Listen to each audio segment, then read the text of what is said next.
This show is sponsored by BetterHelp Online Therapy. You are your greatest asset. It's time you started investing in that. Visit betterhelp.com/double toasted and take care of you. I was so happy to see this dude finally play somebody who's a smart character, a scientist. And I didn't know it was him because I couldn't, that wig, that looked like a big black piece of cement on his head. Well, you know, Tyler Perry was around. He was like, I know what you need. I got it in my trunk. Just wait right here. Hold on. Hold still. He was like, that's him looking at Tyler Perry right now. Really, man?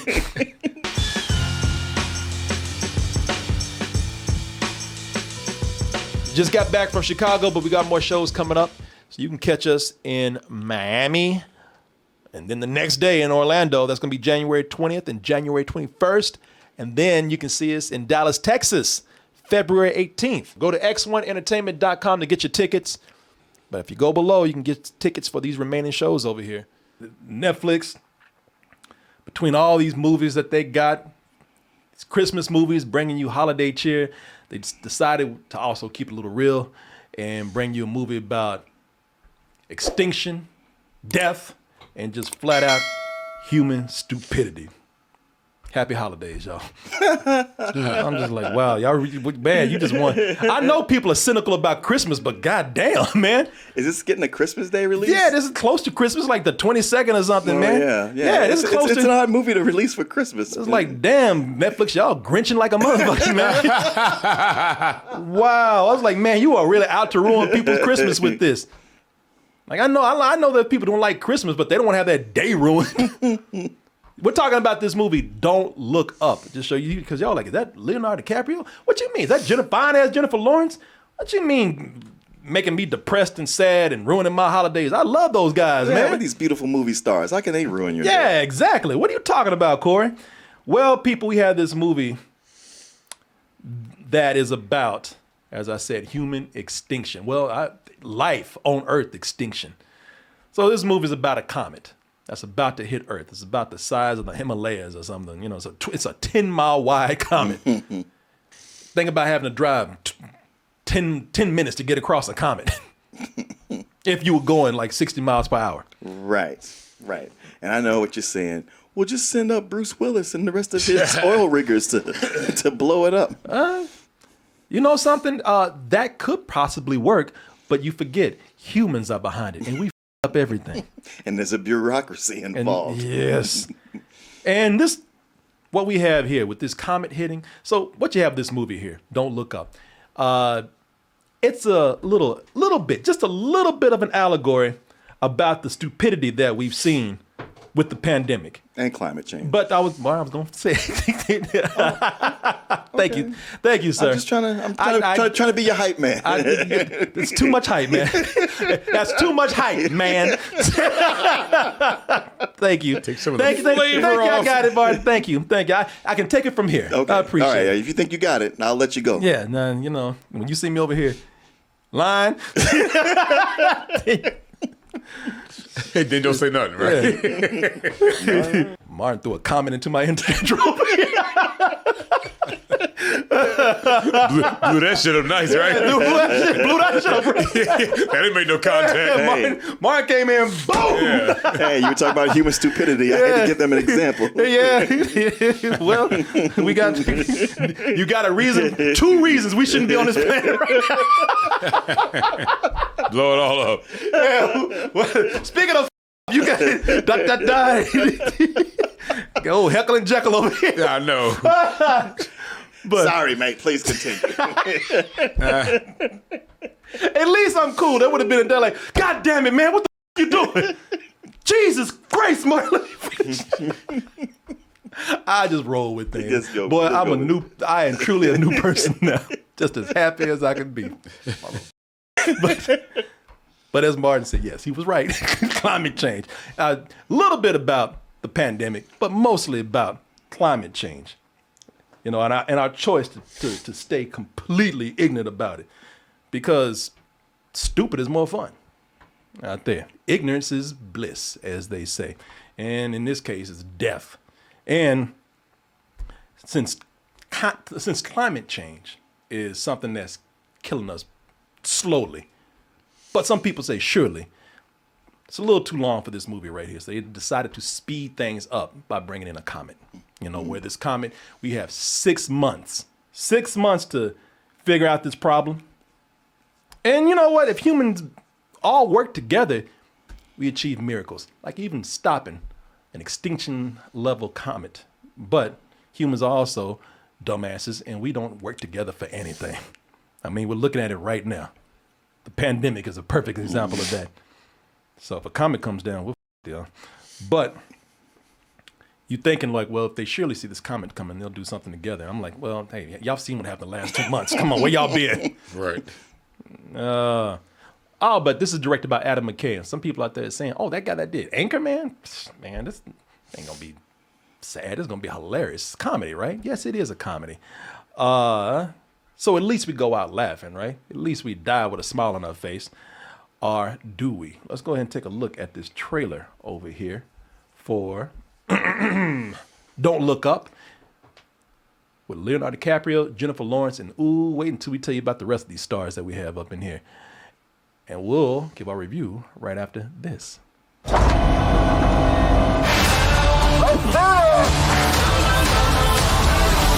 You guys discovered a comet? I have a tattoo of a shooting star on my back. Oh, that This bitch. I know, for real, man. If you watch this, you will have this look on your face that he has right here. I mean, you know, I'm very curious. I'm gonna show the rest of this trailer to you because there's some good stuff. Because I don't have too many clips at all. Probably not even any because you probably saw what I have in the trailer right here. But I'm very curious to see what you think about this I'm curious about you too. because there's a lot of people who've been split on this movie. Yeah. For several reasons. Right. that's terrific. Boiling! It's way towards Earth! Can you see it? I can't! My head is in a bag! Netflix just sent y'all a hunk of coal 10 miles wide for Christmas. But you can see the thing is loaded with stars, and we'll talk about this. So, you know, I'm going to be straight with you. This is a comedy. It really is. But it's a depressing as comedy.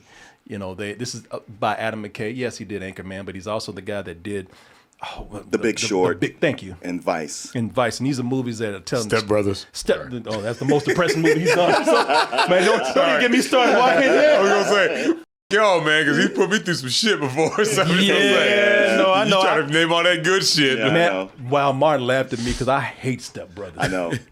I almost like it just because you hate it so I know. much. I don't even want to say nothing. But I don't like it. It's just that if I see it, I Right. think about how much you hate it. That's kind of how I am. So I'm getting joy off your hate, but not from the actual movie.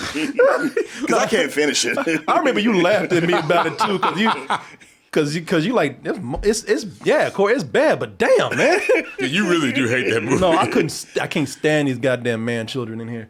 But you know, this guy, you know, The Big Short and Vice, you know, he's telling it like it is. And a lot of people don't like to hear that kind of truth because the truth about these things is very depressing.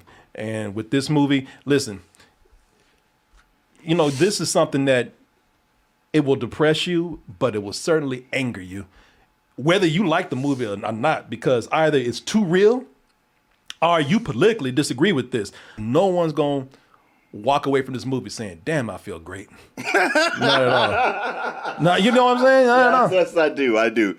The good news is that the movie has an amazing cast, as you saw in this, and the cast is so entertaining that they keep you from dwelling too much on the bad stuff. You know, it's always going to be there, and you're never going to forget it. But, you know, you do get some enjoyment out of this, man, despite the things that they do to these people, the shitty things that they do. And the reason why I like the cast here is because I think that they fit their roles perfectly. But you know what? I'm going to pass it on to you because I'm very eager, because people have been split on this.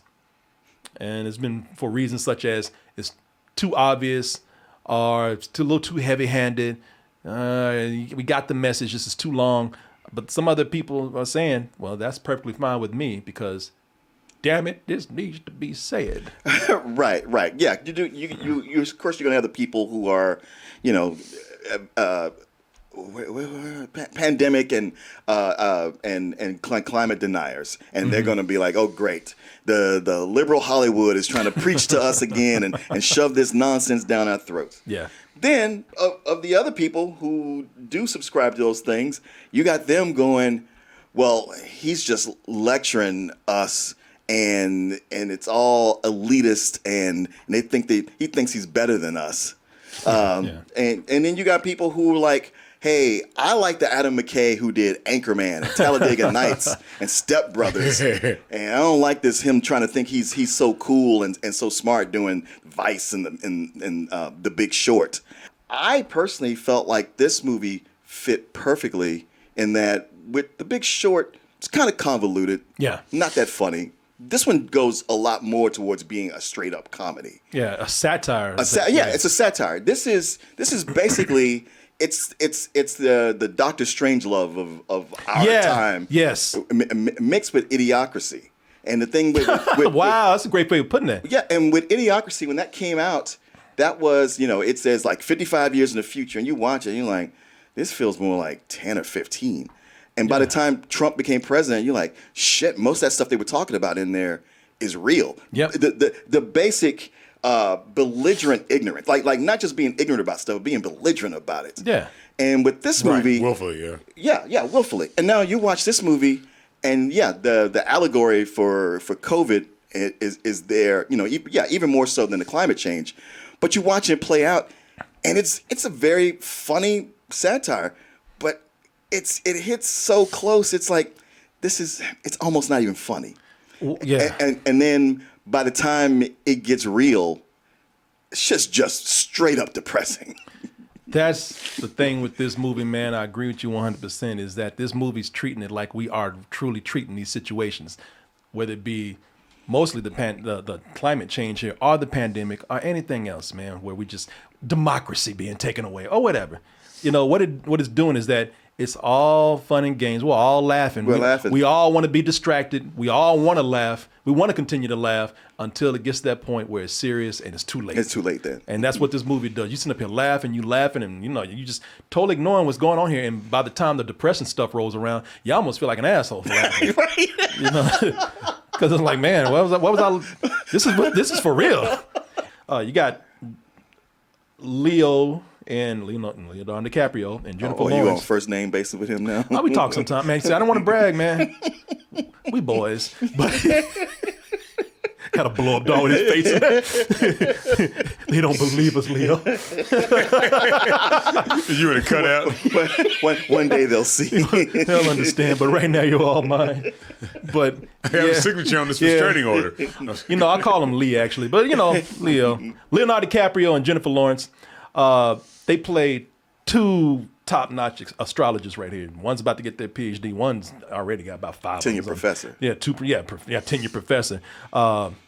Dr. Randall Mindy and Dr. Kate Dibiaski. The two astronomers who discovered this comet right here, and extremely excited about it. Oh, we might get our names on this comet, until they realize that the comet is looking straight at Earth, talking about, I'll get you, bitch. It's in a straight line, barreling towards Earth. Of course, it's going to cause the extinction level event that's happening here. So they immediately go to the White House with another ranking smart person, Dr. Teddy. I forgot his whole name. There he is right there, Rob Morgan. Like, damn, that's Rob Morgan? Yeah, he looks so different. Yeah, I spent a lot of time going like, wait, is that him? Yeah, I had to look it up. I stopped the movie to look it up. He's so high ranking, I forgot what organization he works NASA. for. Is it NASA? Yeah, I thought because there was another organization they mentioned, like, you ain't heard of it, but it's real. No, he works at NASA. Oh, so he works at NASA. Yeah. So, hey, another high ranking mind up in there. They go to the White House. President is Meryl Streep. And listen, I'm going to tell you, Meryl Streep, not my favorite person in Hollywood. I just don't like her. I think she's phony, man. You and I are on the same page on that. I just don't like her. But I'm also a honest person. I'm a mature person, and goddamn it, she's amazing. She's an amazing actor. She's an amazing actress, which is why I was glad she was playing a person that I didn't like. Yeah, you got to not like her with everybody else. Guilt-free. I was like, you know what? Perfect role for her, because she's pretty much a female Trump here, man. She's ignorant. She's in denial. She's all about her ego. Whatever she can cover up to make the people like her, cool. She's hired. She's nepotism. She's got a son in there who pretty much is like an Eric Trump, just a complete dumbass. And at this point, she's busy celebrating a birthday, covering up a sex scandal with a Supreme Court justice nominee or something. I don't know, somebody important. Jonah Hill plays her son, by the way, and and even her military advisor is a con man. The dude just like snacks and water is free. This fool came out and charged people for it for some reason. It's like why? Why would you do that? So much of the movie going like, but why did he do that though? Yeah, I mean, Jennifer Lawrence is thinking this. I'm with her the whole movie. I'm like, why would he do that? But and like I said, I think every actor's in here, and even if I'm not crazy about Meryl Streep, she's great as this self-centered, in denial president, and then she's so good that that's one of the first times in the movie where I got angered early on. I heard there's an asteroid or a comet or something that you don't like the looks of. I'm using Gauss's method of orbital determination and the average astrometric uncertainty of 0.04. Okay, I can't blame them for being sick of him. It was like, yeah, but it's like 20 minutes. Exactly. But it's like, damn, you got 20 minutes. Speak English, man. Whoa. The hell I'm is so what? bored. Just tell us what it is. Seriously, stop. 99.78% to be exact. Oh, great. Okay, so it's not 100%. It's like, Jesus, man. And by the way, everybody was pissing me off. Okay, that was annoying. Yeah, They you're right. they were pissing me off because, of course, this bureaucracy was not listening. And I'm just like, man, look at them and say, will you listen to me? And even then, that has repercussions when it finally happens. There's no winning here, man. That's a frustrating thing, as it's supposed to be frustrating here. But what I like about that is that this is setting up to where it's seeming like it seems like they're making fun of Trump and they're making fun of that administration right there. But from there, you can't go in here thinking I'm ready to pick sides, because the movie holds everybody culpable. It does. It also goes into other things. Like, I didn't even necessarily see her definitely as Trump. I mean, there's a lot there to attach to that, but it just seemed like it could be any sitting president. It could be a Democratic president who would do that. But it also goes in I would say satire, but it kind of opens up celebrity culture and just how corrupting that is and how hard it is to really get your message out to people. Well, that's what I'm saying, man. Whether you're left wing or right wing, or you're in the middle, no one wants to deal with reality when it's depressing. This is they're saying that this is the world we live in now. Technology has got us to that point where we can easily distract ourselves. Yeah. There's no more hiding behind anything. We can just there's at the press of a button. We got cat videos and dog videos and celebrity culture to distract us. And and everybody is held accountable. The media either wants to protect their reputation or they want to keep it light. And by the way, the people who want to keep it light played I got to tell you, man, some of the performances I really liked in here. Tyler Perry, whoever would have thought we'd have him in a role with Cate Blanchett. We'll come back later with that, but they play two morning sellout assholes who get. And by the way, Cate Blanchett, she gets finer as the older she gets. I know. I was going to say, God damn, boy. Yeah. We've seen these pretty much just bubble-headed talk show hosts, man. Kelly and Ryan, or Kelly and Michael Strahan. This is definitely Michael Strahan right here, and Kelly. Yeah, that is something where people just get lost because, hey, we don't want to worry anybody. We don't want to put the real news out there. Make something happy out of an extinction. Meanwhile, the public is distracted by this vapid ass pop star and her stupid ass boyfriend. And also, completely distracted by that, and the world is just so quick to want to make memes out of stuff and jokes. Well, you got Kid Cudi here and Ariana Grande, who, by the way, I'm not saying because they're great. I'm not saying that when I say they're great, I'm not saying she's vapid. I'm not saying he's a dumbass. I'm just saying that they actually the characters. Yeah, the characters that there are Kardashians and there are Kanyes right here. Yeah. They're both great. Like I said, they're perfectly cast. Now here's the thing. I've seen some complaints from people saying that you know what, this is too on the nose. This is way too obvious. This is why I'm not really enjoying this. And I'm just here to tell you, the time for subtext is done, man. Don't you know these stupid ass people? Either they don't want to hear it, or they ain't gonna get it. Mm-hmm. And I don't want satire to be so buried that people sitting up there and thinking that this is a science fiction movie. It's like, to have them completely miss it. like they're gonna think this shit really is Armageddon Part 2 or something. Nah, man. I think that you know at this point, because there are people who just totally ignore the message. At this point, I'm just like, you know what? Everything that they're saying here hits home, and it needs to be said. You know, you got people like Leo, who even he's not a great character in this. Either he gets caught up in the bullshit, or by the time it's too late and he's making sense, at that point, people just pointing fingers and laughing at him. You know, he has an awesome meltdown in the movie, though. He does. He has a great character arc. There's a lot of characters in here who seem like they're one thing, and there's more to them. Jennifer Lawrence, she gets it the worst, man. She's the one that decides to just tell it like it is immediately. And it's also kind of a message about sexism, because the moment she loses her shit, they're like, bitches are crazy, am I right? And then the next day she looks up and there's just memes about insanity. What's wrong with her? Hey, lighten up. Wow, there must be, she must be bipolar. Yeah, man. It's, you know, and you know, it's there's people in here, man, that I just love. Like when I say that the casting in here, it's not only good, but they do some nice creative casting. When I say creative, they take people who you would not figure to be in these roles, and they are. What's his name? Rob Morgan. Rob Morgan, yeah. Rob Morgan. You've seen him in the Marvel shows as what's his name? Turk. Yeah.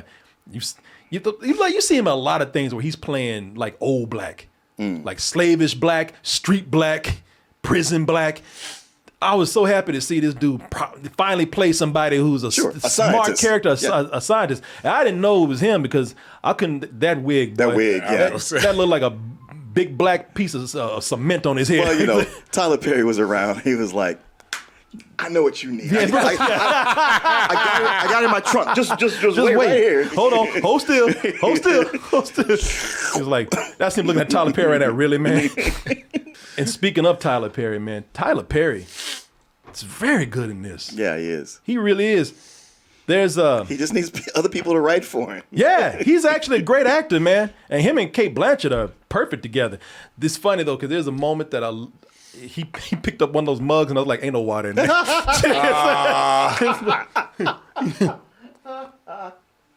It's like, brother, stop. yeah, he's eating an invisible sandwich. Man, I liked him a lot. Yeah. I liked almost everybody in here. There was one person I didn't like. I'm curious to see if it's who I think. You can't guess who it is? Timothée Chalamet? He wasn't in it that much. Who is it you did not like? Jonah Hill. You know what? Because Jonah Hill, every time he came on, it was just clearly he's the only one in who's ad-libbing. And his whole ad-lib is, I'm just going to say the shittiest thing I can think of. Yeah. And sometimes early on it was funny because, like, yeah, you make that Eric Trump comparison. But as it kept going, I was like, man, they are stopping to let him say something mean, and it doesn't even really attach itself to anything else. The Judd Apatow approach. Yeah. But that was the only place it was happening. That's why it was jarring to me. Yeah. Yeah, you know what? It didn't bother me that much. Because I took it as he's supposed to be a character like that. Supposed to be an asshole type of character, you know, just and clueless. Got his job through nepotism. Yeah. I got it, but it's just a lot of stuff. I was like, that was unnecessary. Yeah, I just got he was a complete idiot who thought he knew everything, which makes you just a mean person. You know, I will say I did have some complaints about the movie. You know, maybe Jonah Hill wasn't one of them, but I can see how, you know, because it's an annoying character. But one of my complaints is that it's 2 hours and 12 minutes. All right, now that's where you're starting to get a little preachy because I didn't think it needed to be that long. I think that was it could have been. I'd take 2 hours. We didn't need to go over 2 hours with this. I think one of the things that made it long, like, okay, so I mentioned Timothée Chalamet. You probably guessed that I wasn't crazy about him, and it's not because I didn't like him. Timothée Chalamet, I thought was great in the movie. He plays pretty much this Twitch skater, streamer, whatever. Yeah, but you take his stuff out in the movie, it jumps back down to 2 hours. That's I like him in the movie, but the whole time I was like, his character just doesn't need to be here. I mean, I'm kind of split on it because while I agree with you, where he is in the ending scenes, he kind of made those kind of extra, a little bit like kind of sweet. Yeah, Yeah, I thought he brought some emotion to that. I thought that could have been done with family members because Possibly. they already showed that she had conflict with her family and they never followed through with it really. So I was like, you know what? That they left something here, and then they put something here just because I feel like they had a name. I will tell you this: I finally looked at this and I was like, oh my God, Timothy Chalamet is a human being. Yeah. You know, everything that he's in, he's all brooding and sad and shit. And I was like, oh man, he actually has emotions. We're all gonna die. No. You know, I'm like, oh wow, shit, he can actually let loose. I want to party with him now. So yeah, but yeah, man, I wasn't crazy about his character, but I still liked him. You know, he's good. Yeah. This movie did work for me. It might not work for a lot of people, but it worked very much for me. I think it's a timely movie. The reason why I feel so bad is because it's just too true. Yeah. And no one is left off the hook. And I'll be honest with you, some of these bad reviews, I think you feeling a little guilty. I think they made, it got to you, you know. Because y'all liked all those other movies, I know, but this one I is know. like, no, man. No, I don't like all this preaching. Yeah, when they took a political side, when it was the bad corporations out there, it's like it was real easy to like, yeah, man. But now they're like, you know, you too. They're like, man, well, you then. Right. Yeah. Don't hold no mirror up to me. Yeah, exactly. Stop making me feel bad. Only thing I say is, man, there's a lot of bad makeup in here. There's a shitload of bad. Like, there's the false teeth on some of these characters is funny. But then some of his hair, like Rob Morgan's afro is bad, man, all right? And this afro on Leo's chin right here, I was like, Yeah, that looks you can tell that shit is glued on, man. You can see. You see the little strap going around. Yeah. With the whoop, whoop. You can see the ties. But they did Kate Blanchett right with her teeth and all that. Oh, yeah. I mean, she kind of looks like Kaylee McEnany there. Yeah. Like, I mean, she's talking like somebody else, but it's just that Fox News or whatever. Yeah, with the the fake hair she's got plastered to her head and stuff. And also just smiling as she talks. I mean, I'm always watching this little clip, but it looks really funny. Nah, and like you're right, man. Boy, did she get fined? Yeah, Fine her every year. it's like Leo and Rob Morgan should go out for Halloween together with just bad hair. What y'all supposed to be? Bad hair. You nailed it. Yep. Here's your full bars. Hand me the Elmer's glue, please. Yeah. Throughout, I was able to get some laughs, and I liked near the end. I was like, God damn, boy, this is very uncomfortable as it should be. I give it a full price, probably a low full price, but I give it a full price. By the way, talking about how depressing it gets at the end, stay for the credits. You see the ending credits right there. Yeah. It gives you a little bit, just a little bit of joy. A little bit of something. Yeah. They don't send you home completely crying. No, you get just a tiny bit of joy when you leave. Satisfaction. Yeah. I mean, you'll stop and think back though, and go like, well, still. Yeah. But I got to see this in the theater. Oh, you did? Yeah. They had a screening for it, and there was barely anybody there. But I loved it. I was like, wow, this is actually one of my favorite movies this year. It's I think it's making my list too. Yeah, it's the funniest movie I've seen this year, and also the most depressing. That's just that feeling of hope, like maybe, just maybe. Yeah. I know what I've seen so far, but just maybe. But yeah, no, I really enjoyed it. You know, it's funny because while I was sitting downstairs waiting for you to get ready, I know there was one one of the bad reviews that's out there that people have been referring to, and I went and read it, and I was like, wow, this review is shitty. Really? Yeah, I was like going, he's calling this elitist, but then he's comparing it to all these other authors and all this stuff. They're like, these people who say that they don't even know what they're talking about. And yeah, everything I read in that review, I was like, wow, this triggered you in a bad way, and you don't know how to express yourself. Yeah, you know what? That's what I really do believe that it left some people feeling bad, and people took it out on the movie. Yeah, and it's a lot of like, yeah, it's smart, and it does this, but he should go back to doing stuff like Talladega Nights and all this. Like, shut the fuck up. Yeah, right. What man? Hey man, I'm all for any director who goes like, I've done this for a while, and now I want to do these other things, whether they work or not. But yeah, no, it's also for me, it's a full price movie. Yeah, It's like Jay Roach. Yeah. He's been doing that. Yeah. No, I liked it. I like this shit. Quit being mad and do something. You just mad because you know you part of the problem. Yeah. You know you've been keeping up looking at Kanye all day and I know, shit on your ass. Yeah, that's what you mad about. Makes you feel guilty when you look at the Kardashians now. Man, ruined the Kardashians for me. Fuck you, Adam McKay. Yeah, maybe to get you to get off your ass and actually do something for a change. I mean, I'm not, but you should. Hey, everyone, support our Patreon, which helps us to continue bringing you our live streams, videos, and podcasts while bringing you new content such as exclusive live streams and animated shorts.